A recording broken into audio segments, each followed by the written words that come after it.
Baru sedikit yang bergabung, insya Allah nanti mereka para peserta yang biasa ikut akan bergabung menyusul insya Allah. Bismillahirrahmanirrahim. Assalamualaikum warahmatullahi wabarakatuh. Waalaikumsalam warahmatullahi wabarakatuh. Alhamdulillahirabbil alamin. Wa bihi nasta'inu ala umuri dunya waddin. Wassalatu wassalamu ala khatamil anbiya wal mursalin Muhammadinil mab'usi rahmatan lil alamin wa ala alihi wa ashabihi ajma'in, amma ba'd. Ya ayyuhalladzina amanu taqullaha haqqa tuqatih wa la tamutunna illa wa antum muslimun. Bapak Ibu yang dirahmati oleh Allah Subhanahu wa taala, pada pagi hari ini kita melanjutkan tentang fikih udhiyah atau fikih tentang ibadah kurban. Insyaallah menurut hasil hisab majelis tarjih bahwa tanggal 1 Zulhijjah akan bersamaan dengan tanggal 11 Juli, sehingga 10 Zulhijjah atau Idul Adha akan jatuh pada tanggal 20 Juli. 20 Juli itu harinya adalah hari Selasa, ya. Hari Selasa, ya. Sehingga sebagaimana yang sudah kita kaji pada pertemuan yang lalu, tanggal 1 sampai tanggal 9 itu disunnahkan, bahkan sampai tanggal 10 ya, disunnahkan untuk memperbanyak zikir, tahlil, takbir, tahmid, baik itu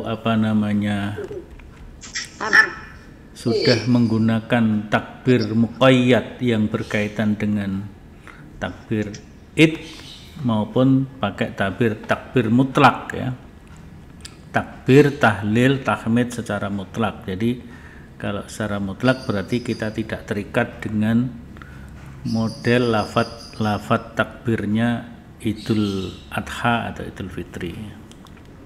Jadi kita bisa, di situ kan disebutkan di dalam hadis itu fa'aksiru at-tahlil at-takbir, ya, at-takbir, at-tahlil wa tahmid. Nah, jadi kita bisa membaca misalnya Allahu Akbar, la ilaha illallah walillahil hamd, atau la ilaha illallah Allahu Akbar walhamdulillah, atau walillahil hamd. Itu juga bisa, ya. Tapi mau menggunakan langsung takbirnya lafadz takbir id juga enggak apa-apa. Allahu Akbar, Allahu Akbar, la ilaha illallah, Allahu Akbar, walillahil hamd, itu juga boleh. Kita baca sendiri, kita baca bersama-sama keluarga, dan siapa saja yang bertemu kita ajak bertakbir, bertahmid, bertahlil, ya. Takbirnya bisa 2 kali, bisa 3 kali, monggo, tidak masalah itu, ya. Itu amalan, ya. Kemudian juga berpuasa mulai tanggal 1 sampai tanggal 9. Seandainya tidak bisa, ya minimal tanggal 9-nya, yaitu puasa Arafah yang memang ditekankan secara khusus. Tanggal 9-nya berarti hari Senin, ya. Kita membersamai jamaah haji yang di Saudi, yaitu mereka sedang wukuf di padang Arafah. Jamaah haji tidak berpuasa kalau kita berpuasa pada hari Arafah tersebut sehari penuh. Itu minimal puasa 9 Zulhijjah. Afdolnya kita puasa dari tanggal 1 sampai tanggal 9, karena hari itu adalah hari-hari yang amalan seorang hamba sangat dicintai dan sangat dimuliakan oleh Allah ya. Jadi amalan kebaikan bertakbir, berzikir itu juga sangat disukai. Kita banyak membaca Al-Quran sangat disukai. Dan kalau Nabi juga melaksanakan puasa saumu tis'a Dzulhijjah. Jadi puasa 9 hari di awal Zulhijjah. Nah itu mulai tanggal 1 Zulhijjah, yaitu nanti pada tanggal 11 Juli ya. Tanggal 11 Juli itu harinya adalah hari Ahad ya. Tanggal 11 Juli bertepatan dengan 1 Zulhijjah, harinya hari Ahad. Berakhir nanti hari Senin tanggal 19 Juli bersamaan dengan 9 Zulhijjah, harinya hari Senin. Nah, kalau kita bisa berpuasa 9 hari itu afdal, minimal tanggal tanggal 9-nya. Nah, kalau mengkhususkan tanggal 8 dan tanggal 9 itu justru tidak ada tuntunannya. Tapi kalau kita melaksanakan tanggal 8 bukan diniatkan puasa hari tarwiyah, tapi puasa awal Dzulhijjah, ya tidak apa-apa. Misalnya tanggal 1 pas nggak bisa, tanggal 2 nggak bisa, sampai tanggal 7 nggak bisa. Bisanya tanggal 8 dan 9, asal tidak mengkhususkan pokoknya tiap tahun hanya tanggal 8 9 ya itu tidak apa-apa ya. Kita tidak mengkhususkan. Tapi kalau mengkhususkan tanggal 9 malah sesuai sunnah. Baik, kita akan membahas tentang penyembelihan ibadah kurban. Mungkin saya share materinya biar bisa kita baca bersama. Materi yang ditulis oleh Wakil Ketua Majelis Tarjih PP Muhammadiyah, yaitu Ustadz Fuad Zain, Dr. Fuad Zain.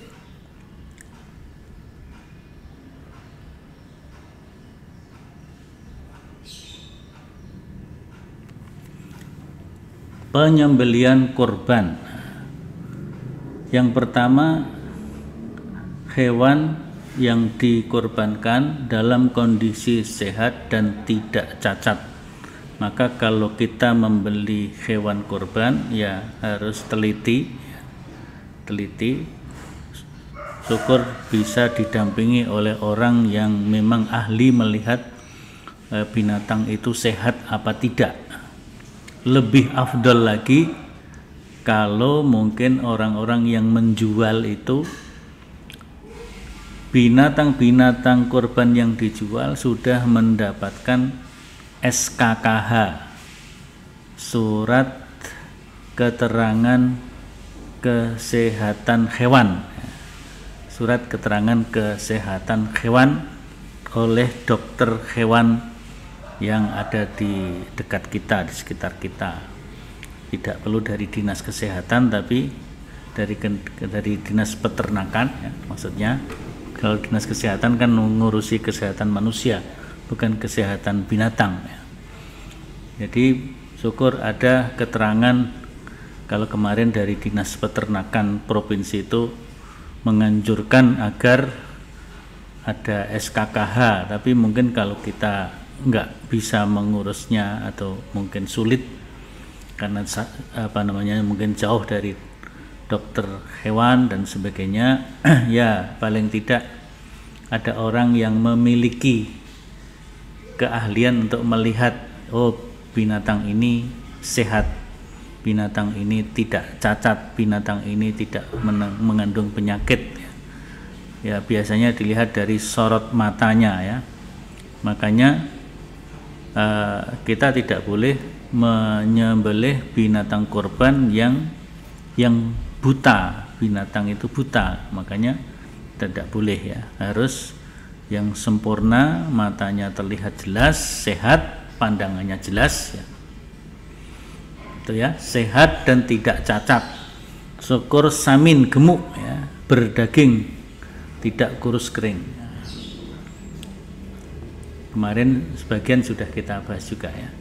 Kemudian disembelih dengan pisau yang tajam, nah, pisau yang tajam.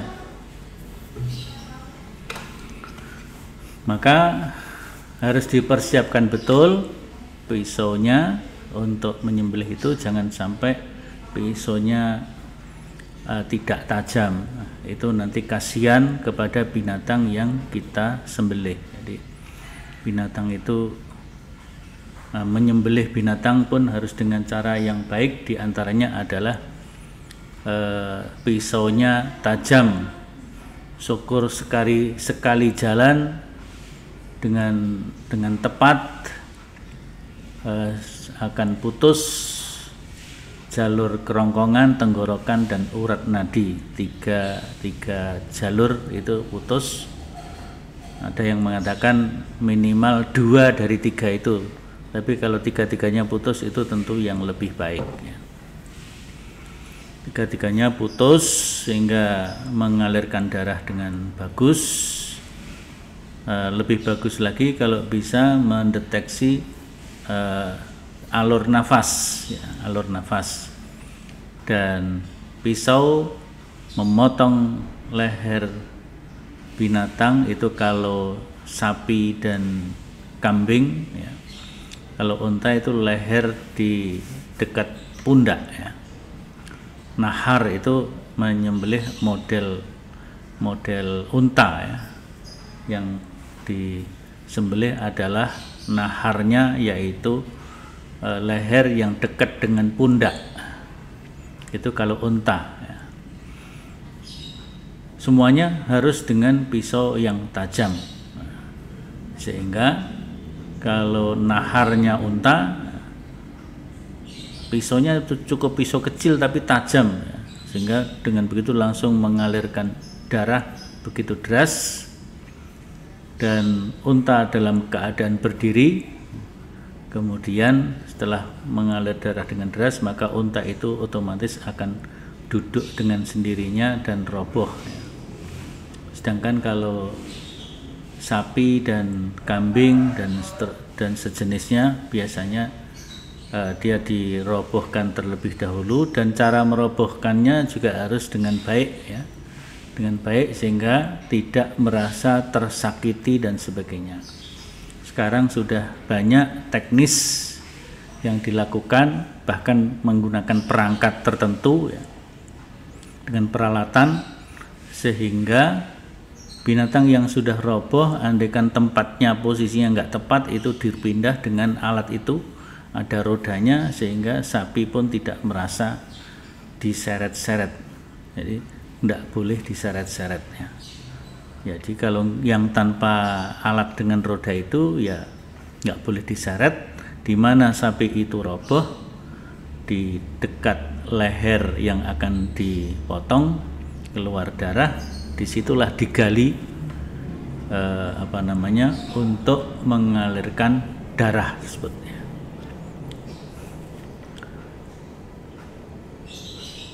Nah, sebelum disembelih sebaiknya hewan disirami dengan air sehingga pori-porinya mengecil dan darah yang keluar bisa keluar dengan tuntas ya. Keluar dengan tuntas. Kemudian menyebut asma Allah ya. Karena sembelihan yang tidak disebut asma Allah termasuk yang diharamkan ya. Dalam surat Al-Maidah dan ayat-ayat yang lain saya kira banyak ya. Hurrimat alaikumul maitatu waddamu walahmul khinziri wa ma uhilla li ghairillahi bihi. Diharamkan kepada kalian al-maitah binatang, waddam darah yang mengalir, walahmul khinzir darah yang mengalir itu ya artinya darah itu kalau dalam kondisi encer mengalir ya. Kalau membeku tentu nggak mengalir. Nah, yang dimaksud darah yang tidak mengalir itu adalah hati limpo, itu termasuk darah yang tidak mengalir dan itu dihalalkan kalau hati atau limpo. Tapi kalau saren, darah yang aslinya mengalir kemudian membeku jadinya saren, ada yang menyebut didih, itu diharamkan. Diharamkan. Kita melihat di beberapa tempat orang tidak tahu bahwa itu haram, sehingga mereka makan saren atau didih itu. Jadi dam termasuk yang diharamkan, lahmul khinzir, daging babi, tentu tidak hanya dagingnya, belulangnya, lemak-lemaknya, kulitnya termasuk bagian dari lahmul khinzir. Dan yang keempat adalah wama uhilla li ghairillahi bih, yang tidak disebut nama Allah ketika menyembelih. Jadi di situ maka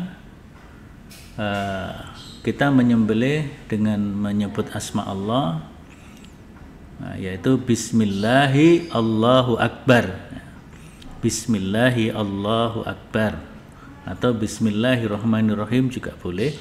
Tapi khusus menyembelih binatang kurban ini sudah ada tuntunannya dari Nabi, yaitu Bismillahi Allahu Akbar atau Bismillahi Wallahu Akbar.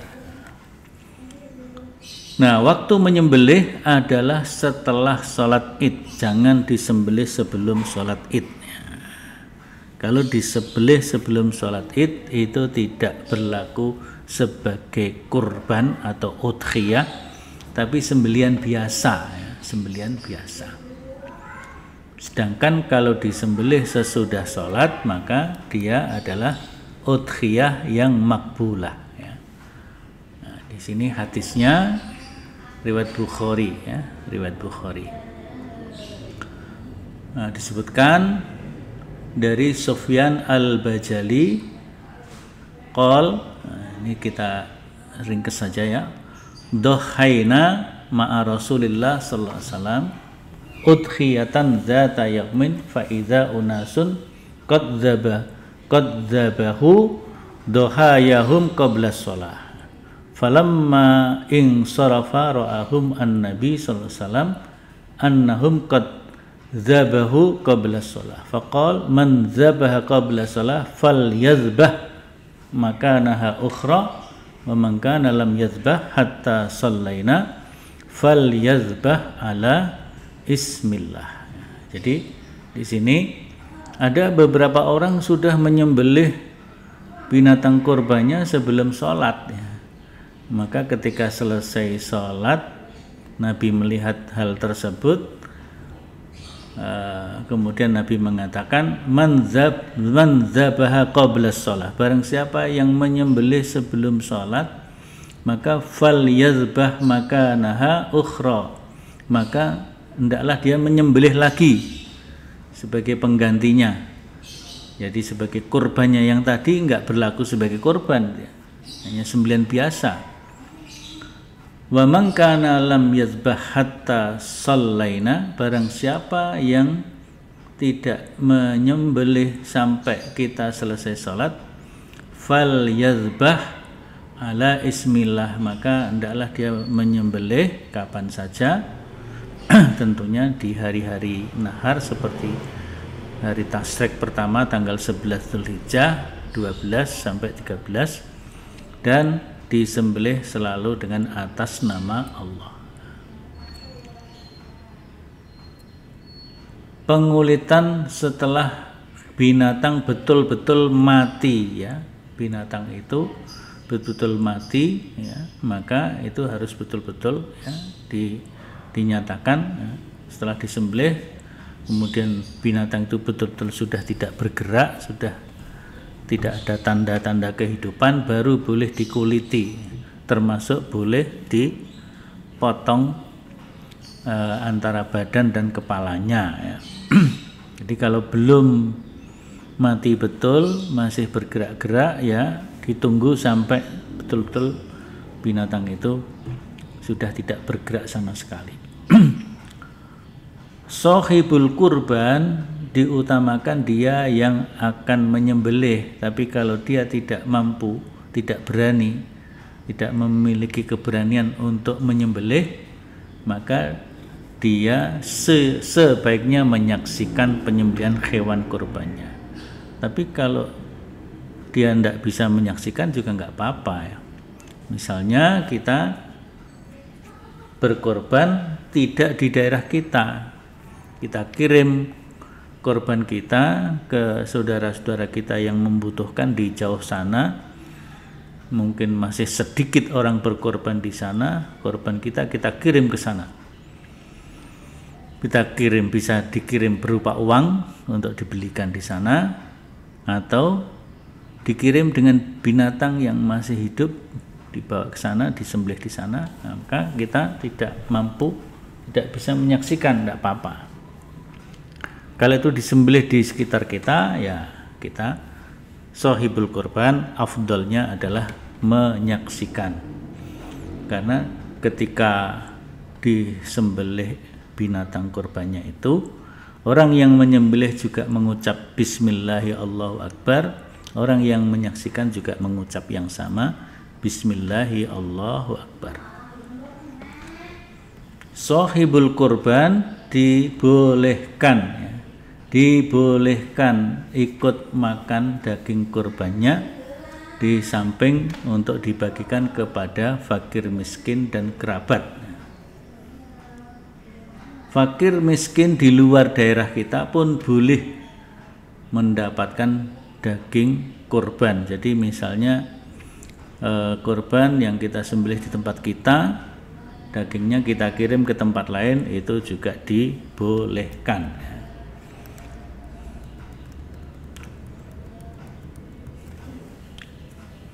Nah, dalam mazhab Hambali dan juga sebagian mazhab Hanafi, artinya ini mazhab yang juga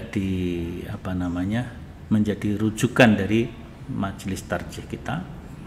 Daging kurban boleh diberikan kepada non muslim. Ya, tentu di sini adalah kita prioritas pertama pada saudara-saudara kita sesama muslim, apalagi fuqara wal masakin. Kalau semuanya sudah tercukupi, ya, maka boleh menghadiahkan daging kurban itu kepada non muslim, ya, sebagai dakwah kita juga, ya, dakwah kita.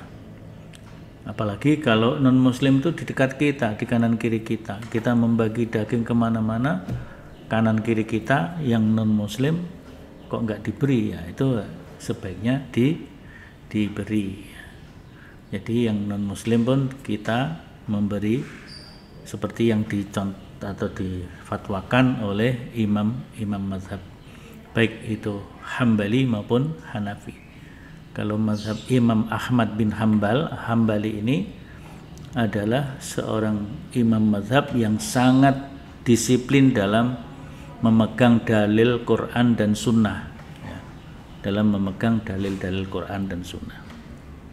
Kalau Abu Hanifah atau mazhab Hanafi itu dalam lebih dalam berhujah banyak berargumen secara akli, secara akal, tetapi akal yang sejalan dengan petunjuk Quran dan Sunnah. Penyembelih, orang yang menjadi jagal, yang bertugas menyembelih, ya, itu tidak boleh diupah dari kurban. Maka seyogyanya dibiayai oleh shahibul kurban itu, ya. Jadi dana atau upah yang diberikan kepada penyembelih itu diambil dari dana shahibul kurban. Atau kalau panitia mau mengupayakan juga nggak apa-apa, ya. Jadi ada panitia kurban, sudah, yang penting shahibul kurban urunan untuk binatangnya saja, untuk biaya penyelenggaraan panitia yang mencari. Nah, itu juga dibolehkan. Yang terpenting upah dan biaya itu tidak diambil dari unsur dari binatang itu, dagingnya atau apanya nggak boleh ya. Kalau jagal kita, kemudian orang yang gloteh di situ ya, motong-motong daging,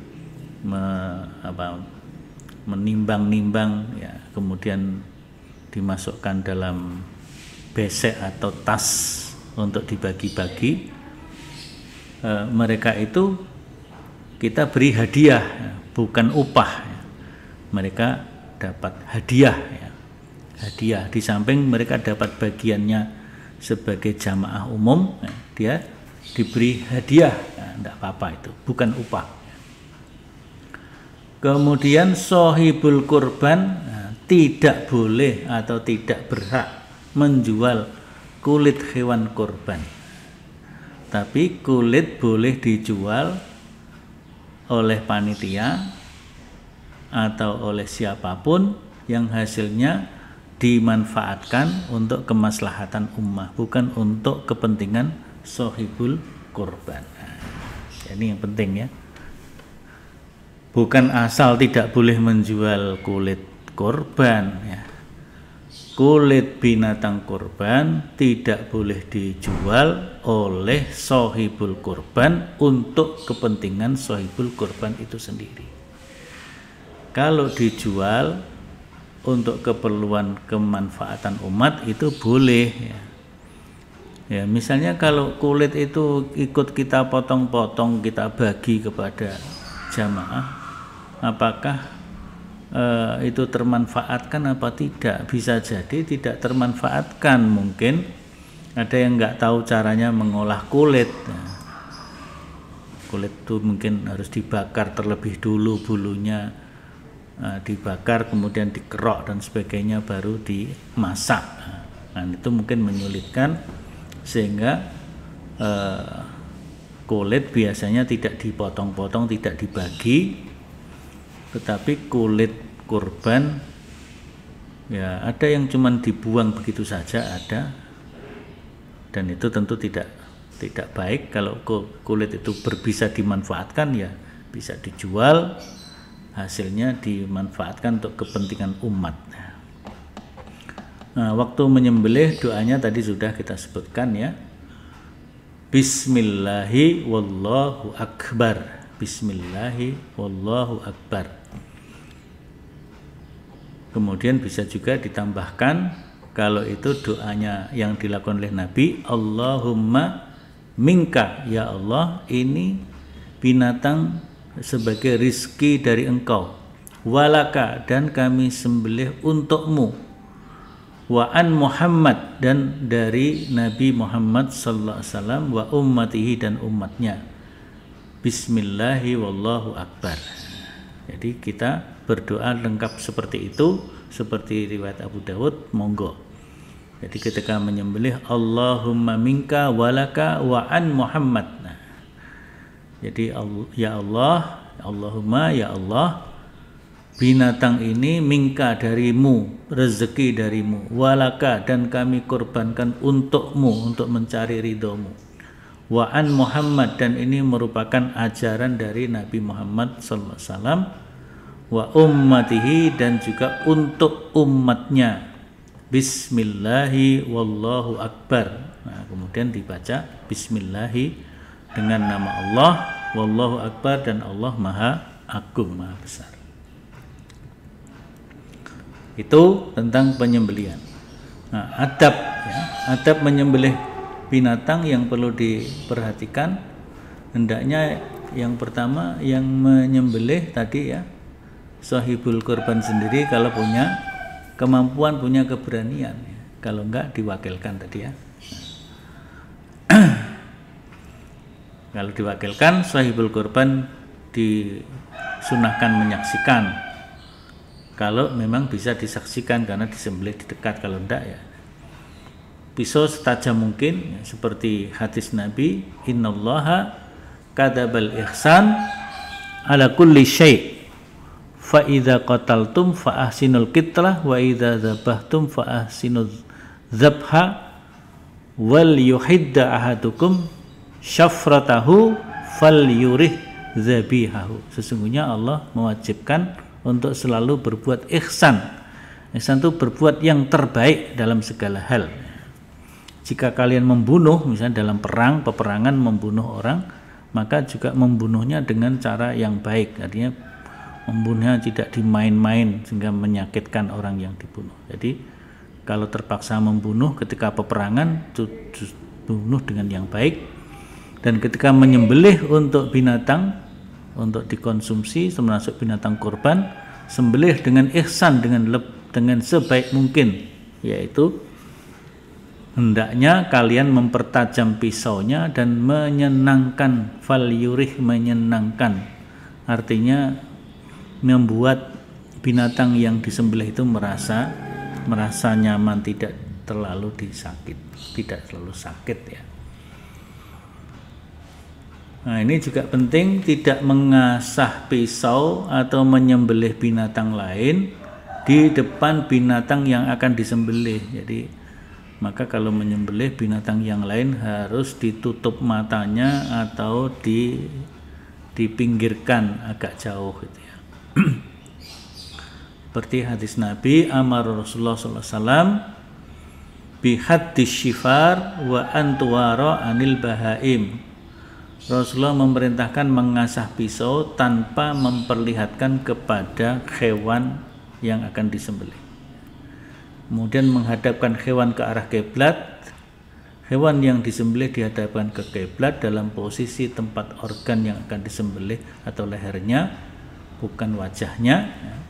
Dan demikian juga cara yang tepat untuk menghadapkan ke arah kiblat ketika menyembelih dengan posisi kepala di bagian selatan kalau di Indonesia ya, kakinya di bagian barat atau lehernya menghadap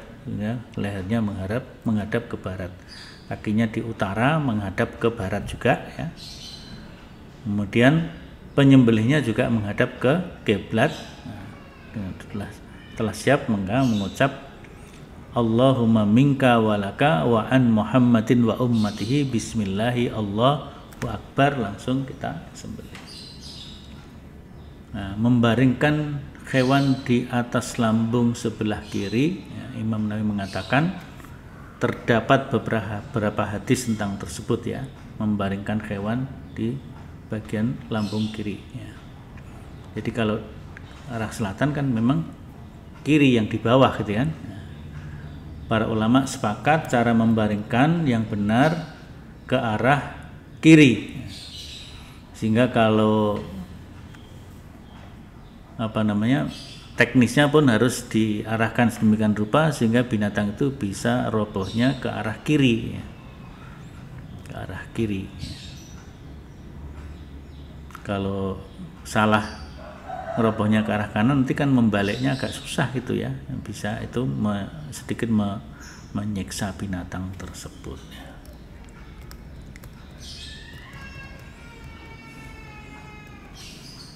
Menginjakkan kaki di leher hewan supaya ketika menyembelih itu lehernya tidak terlalu banyak bergerak ya, sehingga leher itu dengan mudah untuk disembelih, terutama kalau itu domba ya. Domba itu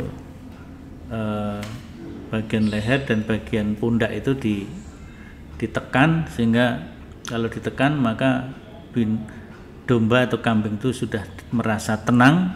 Nah, kemudian disembelih, insya Allah sembelihannya menjadi baik ya, dan dagingnya berkualitas, tidak bau dan sebagainya. Ini saya kira beberapa ya. Kemudian ketika menyembelih, di samping mengucap basmalah juga memperbanyak takbir juga ya, memperbanyak takbir. Nah, kemudian di saat menyembelih menyebut nama orang yang menjadi tujuan dikurbannya tersebut ya. Jadi Kalau kita akan menyembelih ini binatang ini punya siapa, maka sohibul kurban disebut. Kalau itu sapi, sohibnya ada 7, sohibul kurbannya ada 7, disebut semuanya, disebut semuanya. Itu afdalnya seperti itu. Ya, saya kira ini hal-hal yang berkaitan dengan penyembelian. Nah, kurban itu ada fungsi ibadah ritualnya, ya. Karena berkaitan dengan napak tilas ibadah Nabi Ibrahim, kemudian menjadi syariat untuk berkorban, diikuti dengan sholat idnya mulai pada zaman Rasulullah SAW, berkaitan dengan ibadah haji juga. Maka yang pertama, kurban berfungsi sebagai ibadah ritual. Yang kedua, kurban sebagai fungsi syiar dakwah Islam, sehingga non-muslim pun mendapat bagian dari daging kurban tersebut. Kemudian ada fungsi sosial, terutama untuk menolong kaum du'afa, fuqara wal masakin. Tapi juga ada fungsi ekonomi, fungsi ekonomi kurban, karena ibadah kurban kemudian binatang itu menjadi laris, ya. Ada yang menjual, ada yang membeli, sehingga itu menjadi fungsi-fungsi ekonomi, ya. Jadi ibadah kurban ini multifungsi atau multidimensi, ya. Baik, saya kira itu Bapak Ibu sekalian. Kalau yang lainnya tentang pembagian, ya, pembagian kurban tadi yang pertama, sohibul kurban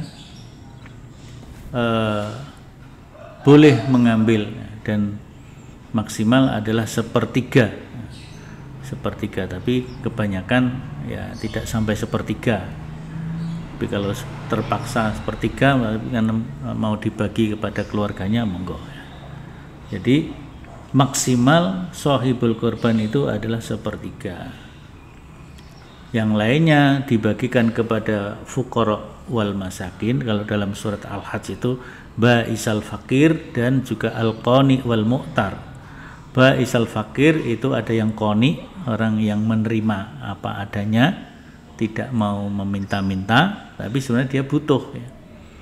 Tapi ada yang mu'tar, dia memang membutuhkan, kemudian dia meminta, ya, meminta. Jadi ba'isal fakir dibagi dua, ada yang qani wal mu'tar. Nah, itu bagian yang kedua. Bagian yang berikutnya adalah untuk hadiah kepada orang yang sebenarnya dia sudah cukup, dia sudah kaya, sudah biasa makan daging, tapi kan kita sebagai ikhwah fil aqidah, fil Islam, kita menghadiahkan. Begitu juga kepada non muslim kita hadiahkan, ya. Kemudian yang lain bisa untuk disimpan, kalau itu memang ada kelebihan itu disimpan. Kalau harus dibagikan semuanya, karena semuanya harus mendapatkan, ya kita bagi semuanya. Perlu diulang sedikit, sohibul kurban tidak boleh memotong rambut dan kuku mulai tanggal 1 Zulhijjah. Jadi nanti diingat-ingat yang menjadi sohibul kurban agar tidak memotong rambut dan kukunya. Nah, hikmah larangannya itu apa? Menurut ulama Syafi'iyah, hikmah larangan di sini adalah agar rambut dan kuku tadi tetap ada hingga korban itu disembelih, supaya makin banyak anggota tubuh yang terbebas dari neraka. Jadi anggota tubuh kita ini kalau kita tidak potong, maka disebutkan di sini menurut ulama Syafi'iyah makin banyak anggota tubuh yang terbebas dari api neraka. Nah, tempat menyembelih binatang kurban kalau dari pemerintah kita mengupayakan atau mengutamakan tempat itu adalah di rumah potong hewan RPH. Nah, tapi ternyata rumah potong hewan itu jumlahnya terbatas. Jumlahnya terbatas. Nah, sehingga tidak bisa semua binatang kurban disembelih di rumah potong hewan atau RPH. Nah, maka mungkin masjid, mungkin sekolah yang menyelenggarakan ibadah penyembelihan kurban, ya supaya menyiapkan dengan tempat yang sebaik-baiknya, bersih. Kemudian juga disarankan di masa pandemi ini terutama untuk diatur sedemikian supaya tidak menjadikan kerumunan, ya, tidak menjadikan kerumunan. Kemudian petugas penyembelih paling tidak menggunakan sarung tangan, tetap memakai masker juga, yang diutamakan memakai APD, tetapi mungkin APD terbatas, tidak seperti APD nakes yang menangani COVID, ya. Misalnya pakai sepatunya sepatu yang atau sendal yang aman, ya. Kemudian pakai sarung tangan, pakai masker dan sebagainya, ya, paling tidak seperti itu. Artinya menghindari hal-hal yang mungkin bisa menimbulkan hal-hal yang tidak diinginkan atau penyakit dan sebagainya. Satu kambing untuk sohibul kurban dan keluarganya, ya. Satu kambing untuk sohibul kurban dan keluarganya. Kemarin sudah kita sampaikan juga, ya. Kalau 7, kalau sapi untuk 7 orang jadi sohibul kurban dan keluarganya. Tapi kalau keluarganya masing-masing mau berkorban juga baik, nggak apa-apa itu, ya. Ya, berkorban untuk orang yang sudah meninggal kita kemarin juga sudah kita sampaikan, ya. Jadi diutamakan adalah untuk kerabat, ya. Kerabat itu bapak, orang tua atau anak atau kakak adik, ya. Dan diutamakan kerabat yang memang mewasiatkan untuk berkorban, kemudian tidak sempat berkorban, dia sudah meninggal duluan, maka dia berkorban untuk orang yang sudah meninggal tadi. Meskipun tidak mewasiatkan, pastilah orang itu ingin berkorban, ya, maka keluarga dekatnya bisa berkorban diatasnamakan kepada keluarga yang sudah meninggal tersebut. Bolehkah membaca salawat ketika menyembelih? Nah, tidak ada tuntunan, ya. Tidak boleh mengucap salawat ketika menyembelih karena 2 alasan. Yang pertama, tidak terdapat dalil Nabi mengucap salawat ketika menyembelih. Yang kedua, bisa jadi orang akan menjadikan Nabi Muhammad sebagai wasilah ketika korban, karena korban itu harus langsung kepada Allah, maka ya yang diucapkan adalah nama Allah, bismillah, Allahu Akbar. Jadi kalau mengucap salawat seolah-olah nanti Nabi menjadi wasilah ketika berkorban, atau bisa jadi seseorang membayangkan Nabi ketika menyembelih sehingga sembelihannya tidak murni karena Allah. Nah, itu didasarkan kepada kitab namanya Syarhul Mumti', ya. Itu kitab hadis yang berwawasan fikih, namanya Syarhul Mumti'. Nah, ini untuk pembagian kurban, ya, hasil sembelihan, ya. Bagi pemilik kurban dibolehkan makan tadi, ya, boleh, ya. Kemudian dimakan sendiri dan keluarganya. Bahkan sebagian ulama menyatakan shahibul kurban wajib makan sebagian daging kurbannya. Ada yang mewajibkan, ada yang tidak, ya. Termasuk dalam hal ini berkorban karena nazar menurut pendapat yang benar. Jadi kalau kurbannya karena nazar, maka kurbannya menjadi wajib, makan bagian dari kurban itu juga wajib, itu menurut sebagian ulama, ya.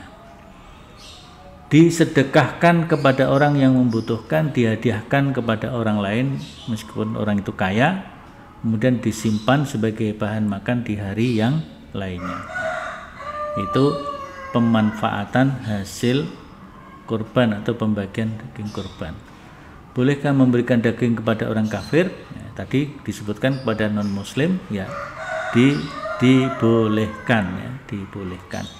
Baik itu Imam Ahmad bin Hambal, Imam Hanafi, ya. Kalau Maliki berpendapat makruh, ya, berpendapat makruh, ya. Memberikan daging kepada orang kafir hukumnya makruh, ya. Mungkin itu kepada orang kafir yang memperlihatkan permusuhannya kepada umat Islam, bisa jadi seperti itu, ya. Lalu ya dia hanya kafir non muslim gitu, ya, itu Imam Ahmad membolehkan, Imam Hanafi juga membolehkan. Menyembelih satu kambing untuk makan panitia atau panitia dapat jatah khusus.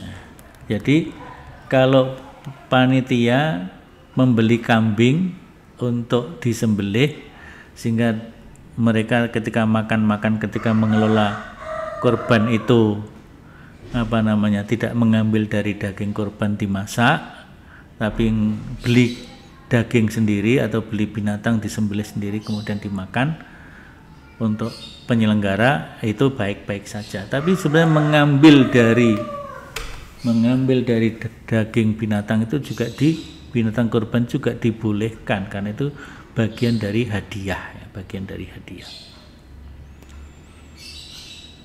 Saya kira itu Bapak Ibu sekalian untuk hari ini. Ada dua di dalam kolom chat saya lihat. Yang pertama dari Pak Dodi, di masjid kita daging dari 5 sapi, daging dari 5 sapi tidak dipisahkan sehingga sohibul kurban mungkin menerima daging yang bukan sapi kurbannya. Apakah ada tuntunan sohibul kurban?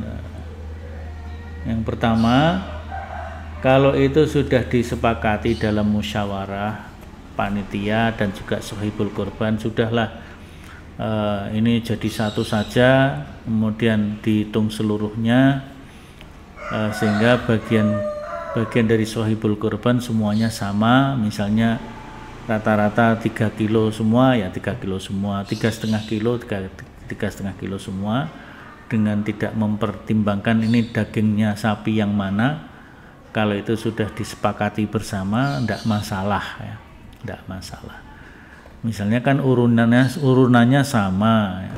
Kebetulan ketika membeli sapinya ada beda-beda, ukuran per kilogramnya, kilogram per ekornya juga berbeda, sehingga mungkin harganya ada perbedaan satu sama lain.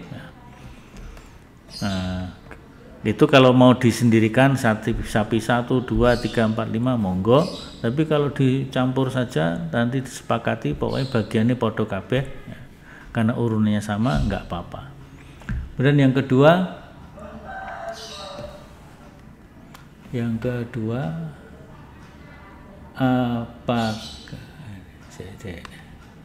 apakah penyembelih kurban diprioritaskan sohibul kurban? Mana maksudnya? Penyembelih hewan kurban diprioritaskan sohibul kurban. Jika sohibul kurban tidak mampu, baru diserahkan pada orang lain.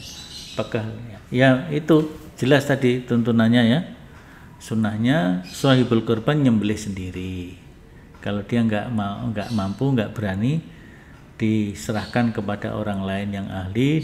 Kalau memerlukan biayanya ditanggung oleh sohibul kurban.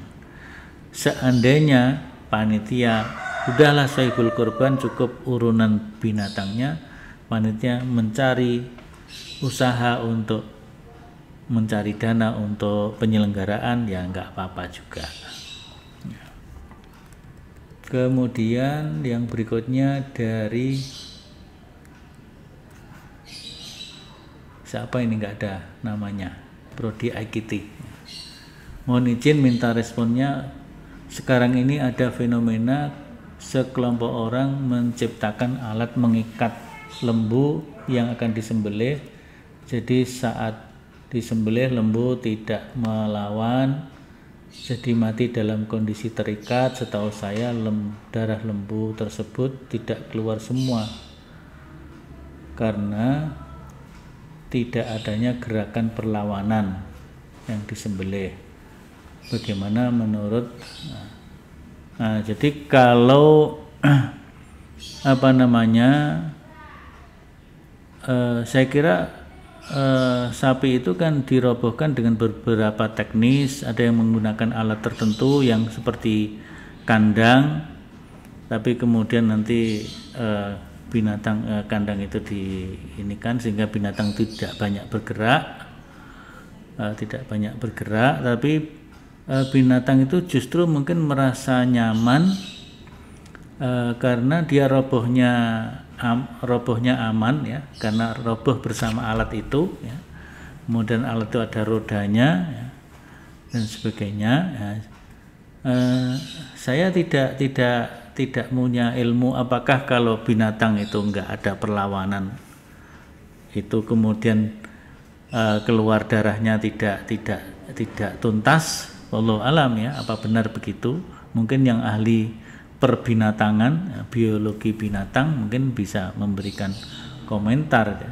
Tapi kalau dari segi cara merobohkannya, kemudian binatang itu diikat sedemikian rupa tanpa binatang itu meronta-ronta dan sebagainya, berarti binatang itu merasa santai kan.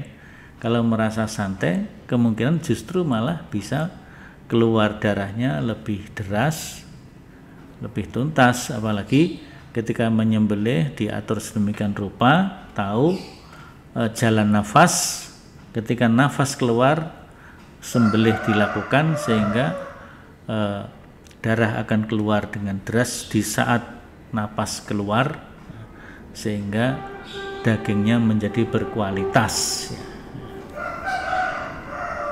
Ulama mewajibkan pekurban memakan daging kurban. Ya, tadi disebutkan ada sebagian ulama dari mazhab mana tadi ya. Jadi ada yang mewajibkan. Ini menurut tulisannya Pak Pak siapa namanya? Pak Fuad Zain ini ya. Jadi ada sebagian ulama, itu sebagian kecil ya, yang mewajibkan. Tapi tentu ini kan tidak semuanya bisa begitu. Kalau apalagi kurbannya tidak dilaksanakan di tempat ya, yang tidak dilaksanakan di tempat ya. Mana tadi ya? Jadi ada sebagian ulama yang seperti itu ya. Mengingat daging kurban itu sifatnya tidak. Jadi tadi dikaitkan juga dengan kurban nazar tadi ya. Kurban nazar wajib, maka makan dagingnya juga wajib. Jadi kan gitu ya. Itu pendapat saja, pendapat ulama, tidak ada dalil yang sharih. Kemudian bagaimana hukumnya jika berkorban atas nama anaknya? Ya kan korban intinya kepala keluarga yang berkewajiban untuk anggota keluarganya. Dia kemudian menjadwal tahun ini korban atas nama anaknya, tahun depan korban atas nama istrinya, tahun berikutnya korban atas dirinya sendiri. Itu monggo-monggo saja, yang jelas itu kan berlaku sahibul korban bersama keluarganya. Wallah. Baik, saya kira itu Bapak Ibu sekalian, kita cukupkan, waktunya sudah habis.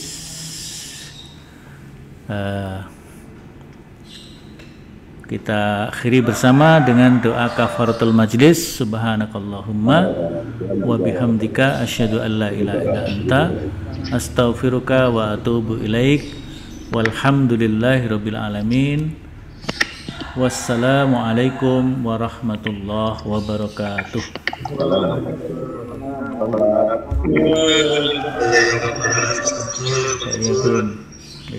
Assalamualaikum. Waalaikumsalam.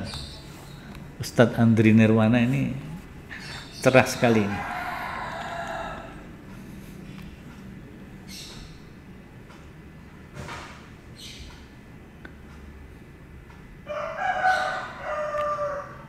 Kita tutup zoomnya Bapak Ibu.